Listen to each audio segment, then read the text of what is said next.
नहीं, मुझे ऐसा लगता है ये सारे झूठे सारे फॉल्स क्लेम्स हैं, क्योंकि अगर इसके ऊपर उनके पास कोई भी प्रूफ होगा तो आई एम श्योर वो कोर्ट में पेश करेंगे और इसके ऊपर तभी न्याय हो पाएगा। हम ऐसे ट्विटरबाजी करके कुछ नहीं पा सकते, बिकॉज ट्विटर पे कोई भी कुछ भी उठ के लिख सकता है। मैं भी कुछ भी लिखूं किसके बारे में, लेकिन ये सच नहीं हो जाता। मैम एक इल्जाम ये भी है कि समीर वानखेड़े ने 2007 में यूपीएससी के एग्जाम को लेकर एक फेक सर्टिफिकेट बनवाया था, कास्ट सर्टिफिकेट, और उसके आधार पर उन्होंने एग्जाम दी थी और नौकरी पाई है। इस पर आपका क्या कहना है मैम? और ये भी कह रहे हैं कि एक दलित का हक मारा गया जिसकी वजह से।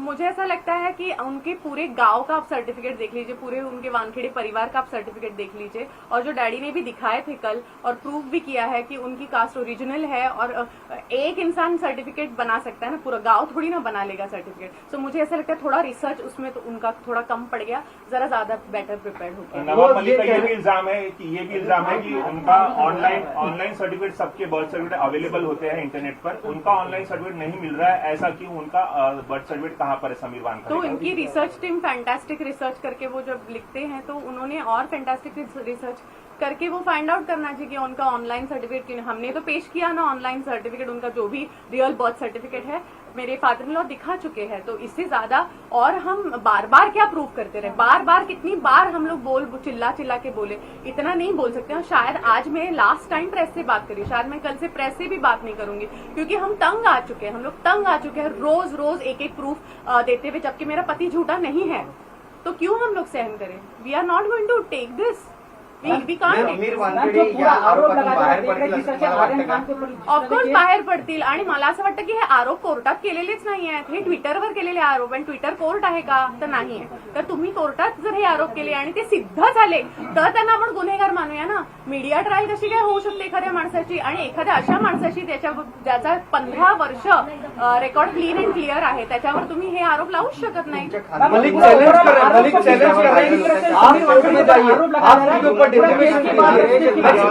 चैलेंज कर रहे हैं कि आप कोर्ट में जाइए, आप डिफेमेशन कीजिए, अगर उनके खुलासे को लेकर किसी तरह की कोई आपत्ति है तो। हम लोग क्यों जाए कोर्ट में? हम लोग क्यों जाए? आरोप तो वो लगा रहे हैं ना, आरोप वो लगा रहे हैं, तो उनको जाना चाहिए कोर्ट में. और हमारे पास इतने पैसे नहीं है, हमारे पास ऐसे करोड़ों की जायदाद नहीं है, और हम बहुत सिंपल लोग हैं, और कोर्ट में जाने के लिए भी आपको कुछ पैसे लगते हैं. तो अगर हमारे नाक के ऊपर पानी चला गया तो हम डेफिनेटली जाएंगे, लेकिन जब तक हम लोग ऐसे ही लड़ पा रहे, जब तक जनता के सपोर्ट से लड़ पा रहे हैं, तब तक लड़ेंगे, और अगर जरूरत पड़ी तो हम डेफिनेटली जाएंगे. लेकिन ये चैलेंज करके कुछ नहीं होता है, क्योंकि उनके पास बहुत पैसा है, शायद हमारे पास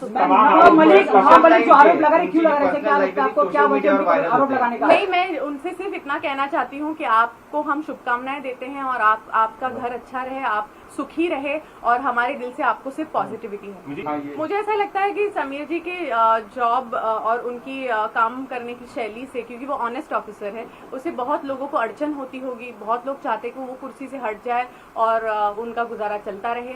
तो शायद इसीलिए वो चाहते हैं कि ये हट जाए, और उनकी समीर जी की वजह से उनको तकलीफ ना. समीर वानखेडे या सगळ्या आरोपातून बाहेर पडतील का, आणि नवाब मलिकांना ते उत्तर देणार आहे? समीर वानखेडे नक्कीच ह्या सगळ्यातनं बाहेर पडतील, आणि 100% पडणारच. कारण की जिंकतं तर सत्याचाच विजय होतो शेवटी. आणि what was your next question?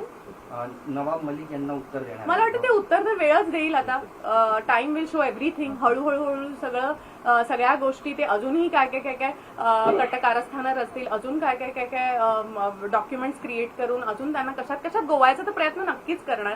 आणि समीरजी त्यातून काही वाचणार नाहीयेत, पण त्या गोष्टी सिद्ध करणं हे सगळ्यात मोठी गोष्ट असते, आणि ते सिद्ध होणं कठीण आहे, कारण की ते सगळं खोटं आहे. क्या आपको लगता है कि सिर्फ नवाब मलिक, क्या आपको लगता है निश्चित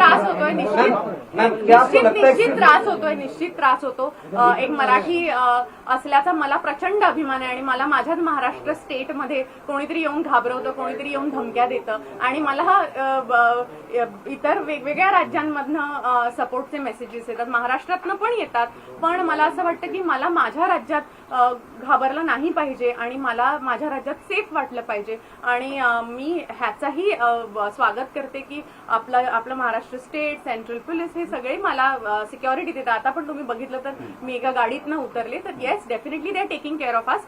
पण ह्याच्यात जी लोक आहेत, जी अँटी समीर वानखेडे लोक आहेत, ती आम्हाला प्रचंड त्रास देत आहेत. आणि माझ्या ऑफकोर्स जे आम्हाला ट्रोल केलं जातं, आम्हाला मारण्याच्या धमक्या दिल्या जातात, आम्हाला लटकवून टाकतील, जाळून टाकतील अशाही धमक्या येतात.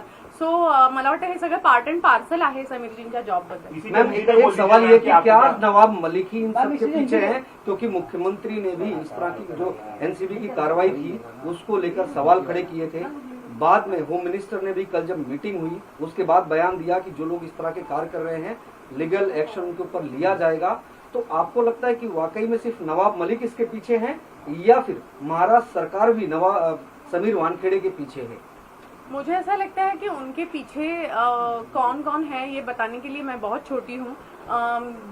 उनके अगेंस्ट यस डेफिनेटली एक पूरी यंत्रणा काम कर रही है.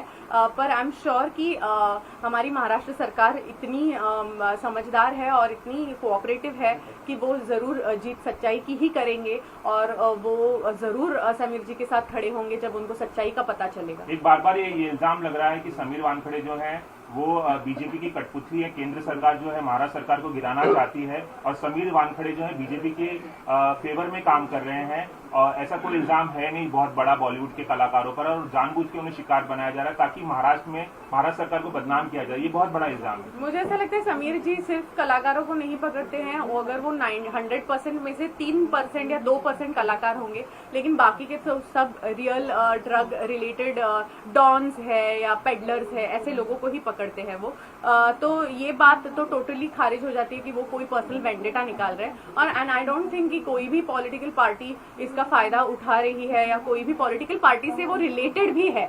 वो बहुत सेंट्रल गवर्नमेंट से बिलोंग करते हैं और न्यूट्रली काम करने में बिलीव करते हैं. तो अगर किसी को ऐसा लगता है या कोई भी पॉलिटिकल पार्टी को लग रहा है कि वो अपने फेवर में या अपने फेवर में नहीं है, तो मुझे लगता है उनको ये चीजें दिमाग से निकाल देनी चाहिए. किसी तरह की जान का खतरा है, किसी तरह की धमकियां मिल रही हैं, उसके बारे में ऑफकोर्स जान का तो खतरा है ही. सिक्योरिटी दी हुई है उसके लिए मैं हमेशा धन्यवाद करना चाहूंगी.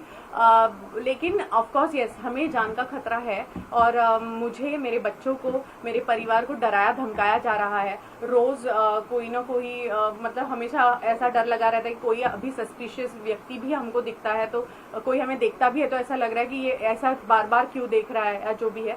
तो डेफिनेटली हमें ट्रोल्स आते हैं, सारे फेक अकाउंट से आते हैं और हमें धमकियां दी जाती है कि आपको लटकाया जाएगा, आपको जलाया जाएगा, अब देखिए हम आपकी कैसे परेड कराते हैं, हम आपको पब्लिक में जला देंगे. तो आई थिंक ये सारे स्क्रीनशॉट्स हमने लिए हुए हैं और ये सारी चीजें हम लोग ट्रैक कर सकते हैं. I am sure through cyber cell की ये कहाँ से मैसेजेस आ रहे हैं, इसके सारे स्क्रीनशॉट्स हमने लिए हुए हैं और ये वक्त आने पे हम जरूर देंगे और वो सारे अकाउंट जरूर ट्रैक होंगे और फिर पता चलेगा कि ये कौन सी PR मशीनरी है जो हमारे अगेंस्ट काम कर रही है. खतरा किससे, कुछ नाम बता सकती है? नहीं, मैं कुछ नहीं बता सकती, ये तो सबूत डिसाइड करेंगे.